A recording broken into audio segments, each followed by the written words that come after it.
तो कहते हैं कि फिर महापरिनिर्वाण सूत्र में भगवान ने क्यों कहा अव्यापड्डा तुम्हें आनंद हो तो तथागत शरीर पूजना है। आनंद तुम भिक्षु गण क्या करना, तथागत के शरीर पूजा से दूर रहना। ध्यान से समझना वाक्य और अर्थ। अव्यापड्डा तुम्हें आनंद होत तथागत शरीर पूजना है। आनंद तुम तथागत के शरीर की पूजा से दूर रहना, बेपरवाह रहना। ये जो उपासक वर्ग हैं ये लोग आएंगे, पूजा करेंगे और पुण्य प्राप्त करेंगे। बुद्ध पूजा भिक्षुओं के लिए नहीं, बुद्ध पूजा भिक्षुओं के लिए नहीं। तो भगवान ने ऐसा क्यों कहा कि पूजा नहीं करना? हाँ, तो भंते समझाते हैं, राजन समझिए। हम महामंगल सूत्र पढ़ते हैं ना, उसमें पहला ही श्लोक क्या है? आसेवना च बालानंग पंडितानंग च सेवना। अच्छा, पंडित शब्द को लेकर के बड़ा उटपटांग लोग कर रहे हैं, शब्द भी समझ लीजिए आगे, है ना। पंडित हाँ ना, मैंने नहीं कहा लिखने के लिए, मैंने बहुत मना किया है इस बात को लिखने के लिए। हमारे कार्मिक बनते हैं, लिखवाते हैं, हमारे छोटे बनते जबरदस्ती करके मोहर लगाते हैं, कहते हैं आपसे क्या लेने देना। आपको तो लोग गाली भी देते हैं तो आप उनको कुछ नहीं कहते, तो महापंडित कहने पे आप क्यों गुस्सा हो रहे हैं? हमें तो लोग गाली भी देते हैं तो हम क्या उनसे कहने जाते हैं तुमने मुझे गाली क्यों दिया? जब गाली देने पे मैं प्रश्न करने नहीं जाता हूं तो कुछ प्रशंसा के शब्द लिख रहे हैं तो मैं क्यों कहने जाऊं कि तुम ऐसा क्यों लिख रहे हो? मुझे जब गाली देते हैं तो कभी किसी ने कहा कि भंते को गाली क्यों दिया, भंते की निंदा क्यों किया? नहीं कहा। लेकिन भंते को प्रशंसा के मैंने कहा तुम लिख देते महामूर्ख भंते प्रियदर्शी, तो लोगों को अच्छा लगता। तो सम्मान पूर्वक शब्द क्यों लिख दिए? अर्थ से समझिए, महामंगल सूत्र है, हर बार पूजा में पढ़े जाते हैं। भगवान बुद्ध के सबसे प्रमाणिक सूत्रों में से एक सूत्र है। बुद्ध कह रहे हैं कि असेवना च बालानंग पंडितानंग च सेवना। तो एक में खंडन है, दूसरे में मंडन है। एक में क्या नहीं करना है, दूसरे में क्या करना है, ऐसा है ये सूत्र। और ये कैसे समझ पाएंगे? जब आप इसकी अट्ठकथा पढ़ेंगे तब समझ में आएगा। अट्ठकथा सौभाग्य से कहें या दुर्भाग्य से कहें अभी तक अनुवादित ही नहीं, इसलिए पाली पढ़ो आप। मैं पाली पढ़ करके आपको हिंदी में बता रहा हूं, जितना बहुत कुछ बता रहा हूं पाली में है, हिंदी में नहीं है बहुत कुछ। तो असेवना च बालानाम, इसमें खंडन कर रहे हैं कि क्या नहीं करना है। बालानाम माने मूर्खों के, बाल अर्थात बालक होता है, यानी बाल बुद्धि मूर्ख। बाल का अर्थ होता है मूर्ख। मूर्खों की संगति नहीं करना, है ना। जिसके पास बालक बुद्धि है उसकी संगति मत करना, मूर्ख की संगति मत करना। तो क्या करना? पंडितानंच सेवना। अच्छा, मूर्ख का विलोम क्या होगा? क्या होगा? क्या होगा? ज्ञानी ना। तो कह रहे हैं भगवान, अगर ठीक से समझेंगे, कॉमन सेंस भी लगाएंगे तो डिक्शनरी तक भी जाने की जरूरत नहीं है आपको, उसकी अट्ठकथा टीका पढ़ने की भी जरूरत नहीं। कह रहे हैं कि मूर्खों की संगति न करना, तो किसकी संगति करना? ज्ञानियों की संगति करना। पंडित माने ज्ञानी होता, महाज्ञानी कह दिया, इन्होंने महापंडित लिख दिया, महामूर्ख लिखना चाहिए था। हमने नहीं लिखवाया है, इसलिए इन लोगों को कहिए जो कहना हो। महापंडित क्यों लिखते हैं? कुछ और लिख दें। हाँ, महापंडित का अर्थ जो पंडित का अर्थ होता है ज्ञानी, ठीक है। असेवना च, अब अपनी मूल बात पे आते हैं। ये शब्द की व्याख्या बीच में पड़ गई तो कर दिया। असेवना च बालानंग पंडितानंग च सेवना। और फिर तीसरे में क्या कहा? पूजा च पूजनीयानम। क्या कहा? पूजा च पूजनीयानम एतम मंगलमुत्तमम। क्या कहा? जो पूजने योग्य, पूजा च पूजनीयानम, पूजा और पूजा च पूजनीयानम का अर्थ हुआ जो पूजने योग्य हैं उनकी पूजा करना। पूजनीयों की पूजा शब्द से अर्थ होगा पूजनीयों की पूजा। पूजनीयानम जेनेटिव प्लूरल केस में है, छठवीं बहुवचन में है। पूजनीयानम, पूजस्स पूजनीयानम। क्या करना? जो पूजने योग्य है उसकी पूजा करना। अब बताइए, इस धरती पे आप बहुत सारे भगवान जानते हैं, जो कुछ भी जानते हैं, बुद्ध जानते हैं, भीम जानते हैं, और भी अन्य अन्य भगवान जानते हैं। मैं नाम किसी का नहीं लूंगा। आप अपने हृदय से वैज्ञानिक वर्ग बताएं कि सबसे अधिक पूजनीय कौन है, बुद्ध हैं कि कोई और है? हाँ, कौन है बताइए, कौन है? बुद्ध ही है ना। पूजा च पूजनीयानम एतम मंगलमुत्तमम, जो पूजने योग्य है उसकी पूजा करना ये उत्तम मंगल है, कहा भगवान ने। मूर्ख की संगति नहीं करना, ज्ञानी की संगति करना, और जो पूजने योग्य है उसकी पूजा करना, एतम मंगलमुत्तमम। जानते हैं कम्म विभंग सूत्र में, मध्यम निकाय का सूत्र है, कम्म विभंग सूत्र में भगवान बताते हैं, एक मांडवक भगवान के पास आता है और भगवान से कहता कि भगवान, मैं देखता हूं कि कोई अमीर है, कोई गरीब है, कोई छोटा है, कोई बड़ा है, कोई नीच है, कोई ऊंच है, कोई गोरा है, कोई काला है, कोई छोटा है, कोई बड़ा है, कोई सुंदर है, कोई कुरूप है, नाना प्रकार का ये भेद हमेशा दिखता है। यही देख लीजिए, हजारों लोग बैठे हैं, हजारों में क्या सभी एक जैसे हैं? कोई ऊंचा है, कोई नीचा है, माने कोई छोटा है, कोई बड़ा है, कोई गोरा है, कोई काला है, कोई सुंदर है, कोई थोड़ा कम सुंदर है, कोई सांवला है, कोई काला पीला नीला, सारे प्रकार के लोग बैठे हैं ना।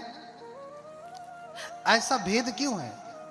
तो बुद्ध ने कहा कि कम्मस्य का मानवा, कम्मस्य का मानवा सत्ता कम में सत्य विभजती यदि दंहीन पणितया। मानव कर्म से ही सब कुछ होता है, इसलिए कर्म का पूरा सूत्र है सभ्य सत्ता कम्मस्य का, कम्म दायादा, कम्म योनि, कम्म बंधु, कम्म पटिशरणो, यं कम्मं करिष्यामि तस्य दायादो भविष्यामि इति सिक्खा करणीया। हाँ, और फिर कहा तस्य दायादो भविष्यामि इति पब्बजितेन अभिन्नं पंचवे कितव्यम, ऐसा कहा। सारे जो सत्व हैं वो कर्म पे आधारित हैं, जो कुछ भी है वो कर्म पे आधारित है। आज इतनी अराजकता फैली है तो क्यों? क्योंकि कर्मचारी लोग ठीक से कर्म नहीं कर रहे। आज इतनी अराजकता फैली है, इतनी घुसखोरी फैली है तो क्यों? क्योंकि ठीक से कर्म नहीं करें। विदेश में नहीं है इतना, क्योंकि जो भी जिसको ड्यूटी मिलती है, जो भी पद सरकार देती है, उसको वो ईमानदारी से करते हैं, तो देश बड़ा ही तरक्की पे है। हमारा देश नहीं। क्यों? क्योंकि एक फाइल पे साइन कराने जाएंगे कागज पे, कहेगा वहां जाओ, वहां जाओ, वहां जाओ, वहां जाओ, वहां जाओ, महीने भर लगेगा एगो साइन कराने में। थोड़ा सा वजन रख दीजिए तो फिर तुरंत साइन हो जाएगा। थोड़ा सा वजन रख दिया रंगीन कागज का तो तुरंत अच्छा अल्लाह ये लाई। हेलमेट नहीं लगाया है तो तुरंत पकड़ लेगा, रोक रोक रोक रोक, हेलमेट नहीं लगाया है, तू तो बड़ा दुष्ट है, तूने नियम का बड़ा उल्लंघन किया है, तू तो बड़ा पापी है, चल तुझे फाइन लगेगा। अरे साहब कुछ मैनेज कर लीजिए, पीछे से हरी वाली नोट पकड़ा दीजिए जेब में, जा, अब तुम्हें पूरा ईमानदार बना के भेज दिया। 2 मिनट पहले इतना बेईमान, हरी पत्ती पकड़ाते ही ईमानदार बना के भेज दिया। ये सब क्या है? कर्म ही तो है। इसलिए उन्नति नहीं हो रही। सीट बेल्ट नहीं लगाया, गाड़ी का कागज दिखा, अरे साहब कुछ समझ लीजिए, जल्दी में निकल गया, ये थोड़ा ले लीजिए, मैनेज कर लीजिए, ठीक है, अच्छा अगली बार से ध्यान रखना। बोलिए भगवान बुद्ध की। तो कैसे कैसे कर्म होते हैं? कहते इद एकच्चो मानवो सक्करंतो न सक्करोति, गरुक करंतो न गरुं करोति, मानेंतो न मानेंति, पूजंतो न पूजेति। कह रहे कि यहाँ एक प्रकार का मानव होता है, व्यक्ति होता है कि जो सत्कार करने योग्य है उसका सत्कार नहीं करता, जो गौरव करने योग्य है उसका गौरव नहीं करता, जो सम्मान करने योग्य है उसका सम्मान नहीं करता, जिसकी बात माननी चाहिए उसकी बात नहीं मानता, जिसको पूजना चाहिए पूजा तब्बम न पूजति, जो पूजा करने योग्य है उसकी पूजा नहीं करता। तो कहते हैं व्यक्ति सो परम कायस भेदा मरणं दुर्गति, दुखिले सो निर्यंग सोपपज्यति। तो मरने के बाद उसकी दुर्गति होती है, इसी जन्म में भी और मरने के बाद भी। मैंने कल ही बताया था, कुछ चीजें अस्पष्ट हैं तो कल मैंने स्पष्ट किया था कि कैसे एक माँ का बेटा, एक ही माँ के दो बेटे, एक संत हो जाता है, एक जंगली हो जाता है। कैसे होता है, क्यों, उसमें कर्म का क्या रोल है, वो कल उस दिन हमने व्याख्या कर दी। आज नहीं करूंगा, आज से और स्पष्टीकरण हो जाएगा आपको। तो जो पूजने योग्य है पूजा नहीं करता है तो उसका फल उसको ठीक से नहीं मिलता। हमारे अपने जो गरीब लोग हैं, जिसकी सच में पूजा करनी चाहिए उसकी पूजा नहीं करते। जब तक ये लोग बुद्ध पुरुषों की पूजा करते रहे तब तक ये संपन्न रहे। क्या रहे, संपन्न रहे। और जैसे ही जानते हैं बौद्ध धर्म भारत से नष्ट क्यों हुआ, क्यों नष्ट हुआ? कहते हैं कि बौद्ध धर्म में विकृति हो गई। बौद्ध के जो भिक्षु थे वो उसमें पंचमकार का उपयोग करने लगे। उसकी व्याख्या मैं करूंगा, पंचमकार की सही व्याख्या क्या है, क्योंकि मुझे उसके लिए कम से कम 2 घंटा चाहिए। पंचमकार क्या है, मोटे में समझे कि भिक्षु दुशील हो गए, उनका दुराचरण बढ़ गया, तीसरा सील खंडित होने लगा। अरे तो अन्य धर्मों में तो दुराचरण पहले भी था, आज भी है। दासी देवदासी आप जानते ही है, मुझे ज्यादा कुछ बता नहीं। उनका धर्म तो नहीं नष्ट हुआ, बौद्ध धर्म नष्ट हो गया। ये मूल कारण नहीं। मूल कारण जब बौद्ध धर्म से थेरवाद, महायान यहां तक ठीक रहा, उसके बाद वज्रयान, तंत्रयान, मंत्र, फिर जब सहज यान बना, सहज यान में जो 84 सिद्ध हुए, 84 सिद्ध ऐसे ही वैज्ञानिक हुए हैं, ऐसे ही वैज्ञानिक हुए। पूजा करने से क्या होता है, नतंग विमोक्षति पूजा स्तूप नाशनम। तुम्हारे पूजा के स्थान को, स्तूप को, आदि को नष्ट भी किया जाए तो भी तुम्हें चिंता नहीं करना चाहिए। अरे बुद्ध मूर्ति में थोड़ी ना है, बुद्ध स्तूप में थोड़ी नहीं, बुद्ध तुम्हारे नालंदा में थोड़ी ना, बुद्ध तो हृदय है। हृदयस्थे बुद्धम, ये उन्हीं के शब्द हैं, हृदयस्थे बुद्धम। बुद्ध तो कहाँ है, हृदय स्थल में है। तुम्हारी मूर्ति में, तुम्हारे विहार में, तुम्हारे इसमें नहीं है। तो जिसने नालंदा तोड़ा, भैया तोड़ लो। नहीं तो 6-6 महीने कहते हैं कि लाइब्रेरी जलती रही तो का सब मर गए थे, पानी नहीं डाल सकते थे। जला के चले गए तो जला के खड़े थे 6 महीने कि नहीं, जब तक पूरा जल नहीं जाएगी लाइब्रेरी नालंदा की हम खड़े रहेंगे, ऐसा था क्या? नहीं ना। वो आग लगा के चले गए, तमाशा देख रहे, अरे जलने दो लाइब्रेरी, हम तो वैज्ञानिक आदमी हैं। लाइब्रेरी में, नालंदा में थोड़ी ना भगवान बुद्ध है, मूर्ति में थोड़ी ना भगवान बुद्ध, जलने दो। बुद्ध तो हृदयस्थ है। बुद्ध कहाँ है, हृदय में है। तो तुम्हारे अधिक वैज्ञानिक होने की वजह से बौद्ध धर्म नष्ट हुआ। बौद्ध धर्म की व्याख्या गड़बड़ होने लगी, इसलिए नष्ट हुआ। बोलिए भगवान बुद्ध की, भगवान बुद्ध की। अब बताता हूं, राजा मिलिंद के प्रश्न पे आता हूं, याद है?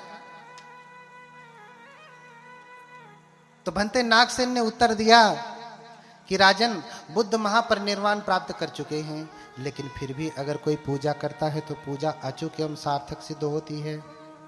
कैसे कैसे सिद्ध होती है, कृपया उदाहरण देके बताएं। उदाहरण देके बताया भंते नागसेन ने। क्या बताया? राजन, जैसे यह महापृथ्वी है, धरती है, आपसे ही मैं पूछता हूं, अच्छा अभी कौन सी फसल का समय चल रहा है? धान ना। अभी क्या, कौन सी फसल बोई जाएगी? गेहूं बोई जाएगी ना, गेहूं बोया जाएगा या बोया गया होगा, शुरू हो गया होगा कहीं। अच्छा, जब ये गेहूं का समय आया तो धरती ने, आपके खेत ने चिल्लाना शुरू कर दिया, अरे अनिल चंद्रा कब बोएगा? ऐसा कहा क्या? धरती कभी कहती है कि मुझ में बीज बोए जाएं? ध्यान से समझना तो समझ में आएगा बुद्ध की पूजा क्यों। धरती ने कभी कहा कि आओ मुझ में बीज बो? गेहूं का समय आ गया तो फोन किया था कि अरे ओधी खत्म होती है, कब बोईबे? जब सुखा जाए तब। ऐसा कहा क्या? नहीं कहा ना। और अच्छा 2 महीने पहले आप गेहूं लेकर के गए, चलो आज ही मैं बोऊंगा, तो खेत ने मना किया, अरे का तुम्हारा दिमाग खराब है, आज बोने आए हो, अभी समय नहीं है। ऐसा खेत ने कहा। तो क्या धरती कभी ये कहती है कि मुझ में बीज बोए जाएं? या कभी धरती ये कहती है कि मुझ में बीज ना बोए जाएं? नहीं। या कभी धरती ये भी कहती है कि तेरा खेत है, तेरा मन करे तो बो, मन करे तो मत बो। ऐसा भी कहती है क्या?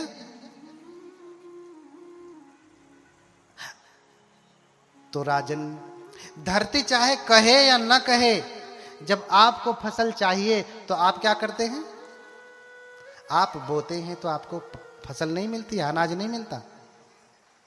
बोलिए, धरती मैया आपकी सबसे बड़ी मैया कौन? धरती मैया ना।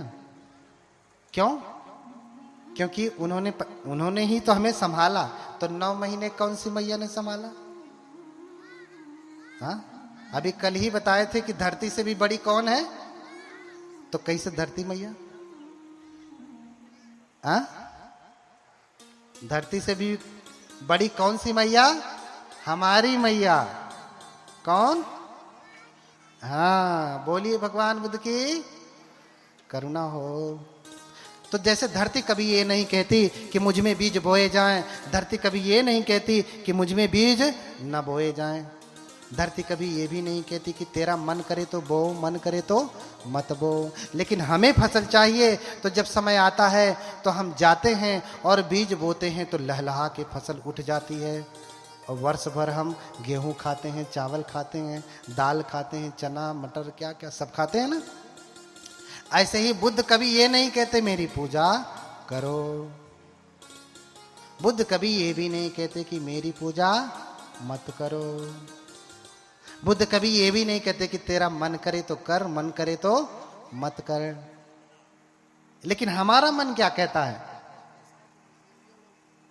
तो बुद्ध चाहे कहें चाहे न कहें, अगर हम बुद्ध को आश्रय करके पूजा करेंगे तो पूजा अचूक एवं सार्थक सिद्ध होगी। बोलिए भगवान बुद्ध की।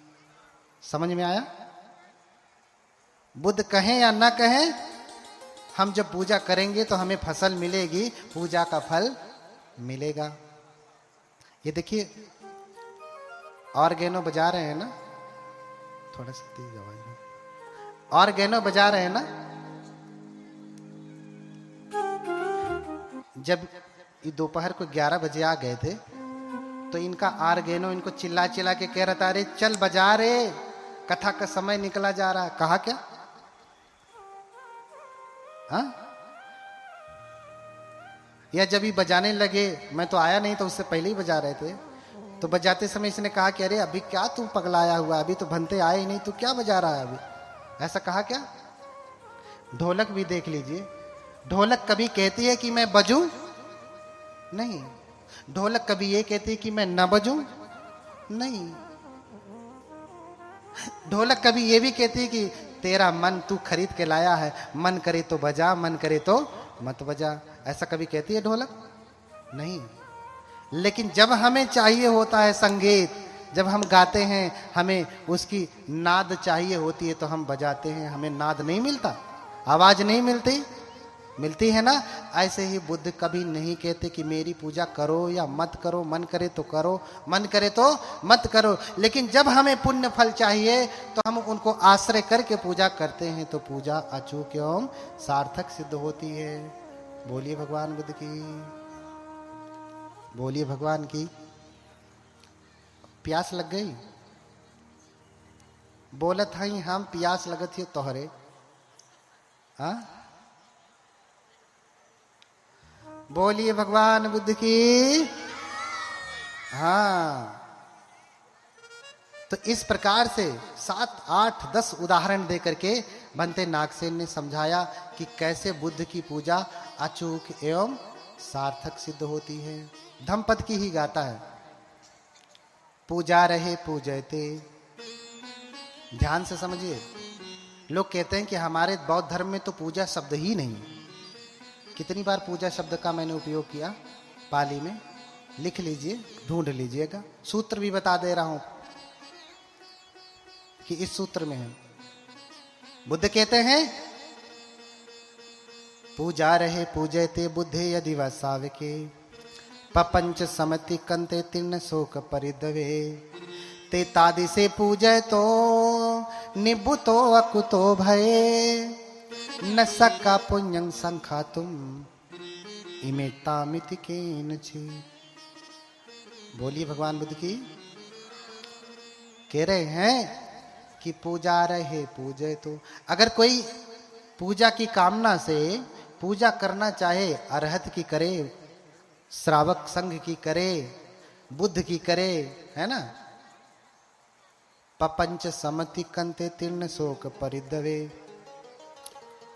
क्यों पूजा करे?